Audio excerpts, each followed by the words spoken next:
Halo, Assalamualaikum warahmatullahi wabarakatuh. Perkenalkan, nama saya Nisa Urifka Latifah dengan NIM A1C419008 dari kelas reguler A 2019 Pendidikan Biologi Fakultas Keguruan dan Ilmu Pendidikan Universitas Jambi.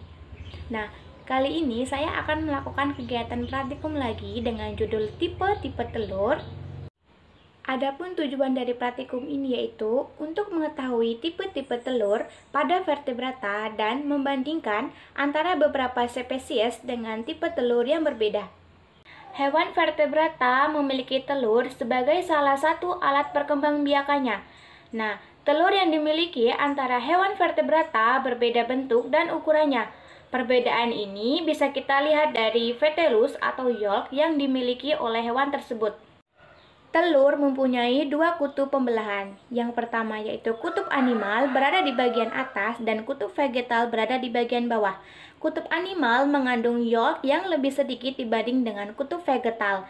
Nah, inti zigot umumnya terletak di daerah kutub animal. Adapun bagian-bagian dari telur tersebut yaitu yang pertama adalah cangkang telur. Cangkang telur mempunyai banyak pori untuk pertukaran udara. Di dalam cangkang tersebut terdapat selaput di salah satu ujung telurnya. Nah, selaput tersebut tidak menempel pada cangkang sehingga membentuk rongga udara. Rongga udara tersebut sebagai sumber oksigen bagi embrio. Yang kedua yaitu putih telur. Putih telur berfungsi untuk melindungi zigot atau embrio dari goncangan bahaya lain dan sebagai cadangan makanan. Yang ketiga yaitu kuning telur sebagai persediaan makanan bagi embrio. Yang keempat yaitu kalaza atau tali kuning telur yang berfungsi untuk menahan kuning telur supaya tetap pada tempatnya dan menjaga embrio agar tetap berada di atas kuning telur. Yang kelima yaitu keping lembaga. Keping lembaga disebut juga dengan sel embrio yang akan tumbuh menjadi individu baru. Yolk merupakan cadangan makanan untuk perkembangan embrio pada spesies hewan tertentu. Kandungan dari yolk tersebut yaitu protein, lipida, fosfolipida dengan komposisi yang sangat bervariasi. Pada vertebrata, yolk dihasilkan di dalam sel-sel hati dan diangkut dalam bentuk terlarut oleh darah ke ovarium. Di dalam ovarium, yolk ditransfer oleh sel-sel folikel ke dalam oosit untuk selanjutnya diproses oleh mitokondria menjadi butir-butir yolk. Berdasarkan jumlah dan cara penyebaran yolk, telah dibedakan beberapa tipe telur. Oosit membentuk beberapa macam selaput yang berfungsi sebagai pelindung dan sebagai pengenal sperma sesama spesiesnya. Nah, telur dapat diklasifikasikan dengan tinjauan vitellus dan atas dasar lecit menjadi lecital, yaitu yang mempunyai lecit, dan alecital yang tidak mempunyai lecit. Berdasarkan penyebaran lecit dapat dibedakan menjadi isolecital dan telolecital. Sedangkan berdasarkan banyak sedikitnya lecit atau yolk dapat dibedakan menjadi oligolecital, polylecital, dan megalecital. Tipe telur berdasarkan banyaknya vitellus. Berdasarkan banyaknya yolk atau vitellus dalam sitoplasmanya, telur dapat dibedakan menjadi beberapa tipe, diantaranya yang pertama yaitu telur oligolecital. Nah, telur ini vitellusnya sedikit.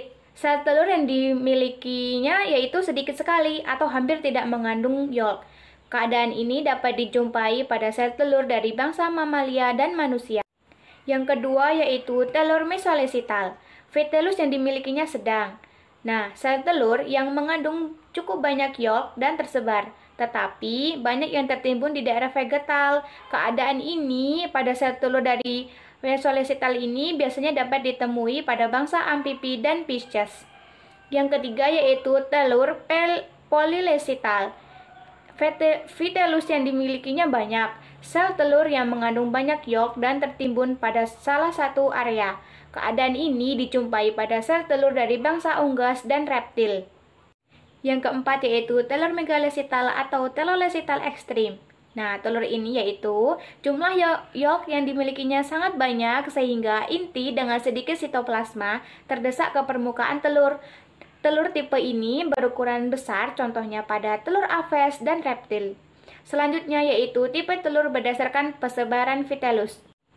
Berdasarkan persebaran atau distribusi yolk atau vitellus dalam sitoplasmanya, telur dapat dibedakan menjadi beberapa tipe di antaranya yaitu yang pertama, telur sentrolesital.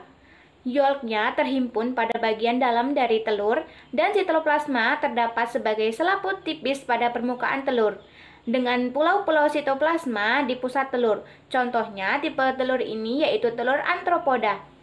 Yang kedua yaitu telur isolesital. Nah, telur ini memiliki jumlah yolk yang relatif sedikit dan tersebar merata di daerah sitoplasma. Contohnya terdapat pada telur Echinodermata, Amphiochus, dan Mamalia. Yang ketiga yaitu telur telolesital.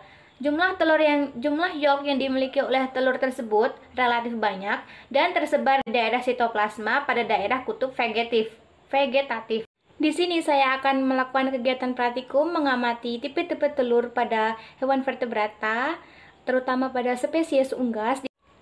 Adapun telur-telur yang akan saya gunakan dalam praktikum ini yaitu yang pertama ada telur ayam kampung, telur bebek, telur ayam biasa, dan telur puyuh. Nah, semua telur ini dari segi luarnya saja sudah memiliki beberapa perbedaan. Dari ukurannya, dari warnanya, semuanya berbeda. Ini adalah sama telur ayam, tapi dia berbeda. Ini dari telur ayam petelur, dan ini dari telur ayam kampung. Telur ayam kampung memiliki warna sedikit keputihan, dan telur ayam dari telur ayam petelur, dia memiliki warna yang sedikit kecoklatan. Ukurannya pun berbeda. Telur ayam kampung agak sedikit kecil dan telur ayam dari petelur agak sedikit besar. Sedangkan pada telur bebek dan telur puyuh ukurannya lebih kecil daripada telur bebek. Nah, telur bebek ini warnanya agak sedikit keabu-abuan. Telur puyuh memiliki bercak-bercak seperti ini. Dan telur bebek memiliki warna yang agak sedikit abu-abu atau kehijauan sedikit. Ukurannya pun berbeda. Telur puyuh ukurannya sangat kecil daripada ukurannya telur bebek.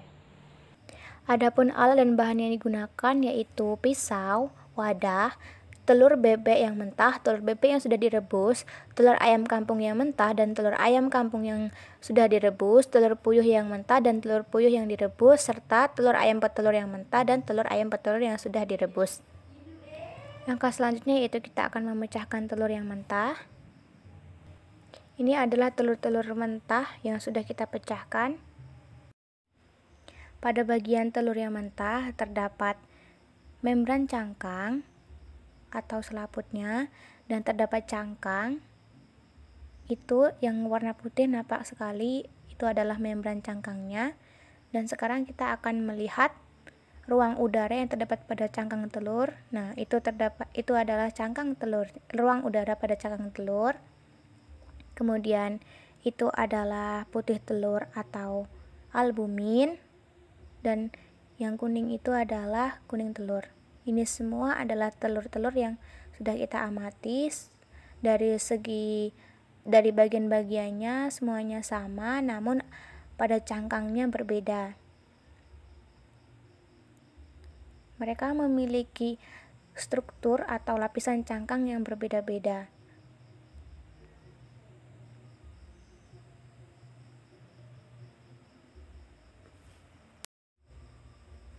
Cangkang yang dimiliki pada cangkang telur ayam kampung lebih tipis dibandingkan cangkang pada telur ayam petelur.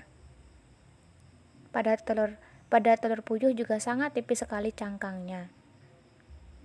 Ini merupakan telur yang sudah kita rebus. Telur yang sudah kita rebus ukurannya agak sedikit berat daripada telur yang mentah. Sekarang kita akan memotong untuk mengetahui bagian-bagian dari telur yang sudah matang.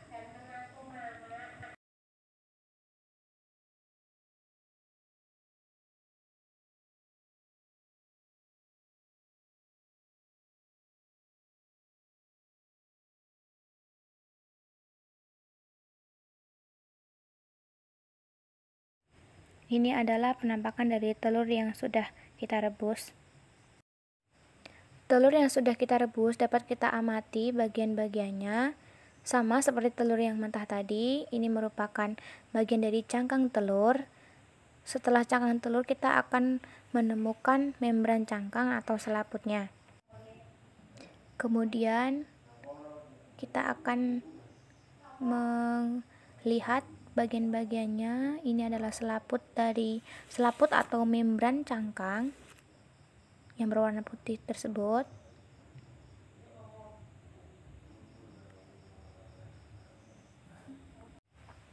Itu merupakan putih telur atau albumin, dan itu adalah kuning telur atau yolk.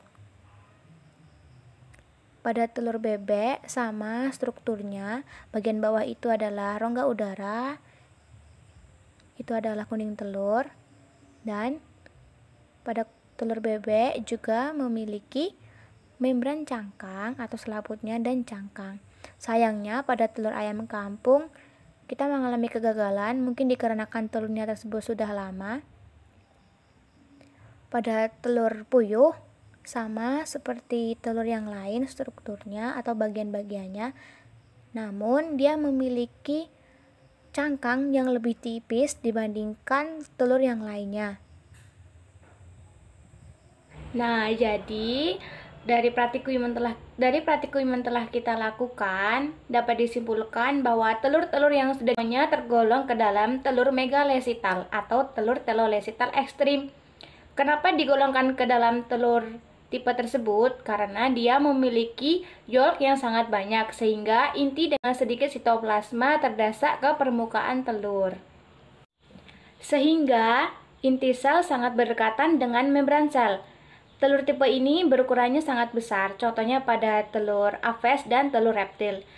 Dari praktikum tadi, kita kan menggunakan spesies aves, ayam, dan burung. Itu merupakan spesies dari aves. Baiklah, sekian video praktikum yang sudah saya lakukan. Semoga bermanfaat bagi kita semua. Ambil baiknya dan buang buruknya saja ya. Terima kasih sudah menonton. Assalamualaikum warahmatullahi wabarakatuh.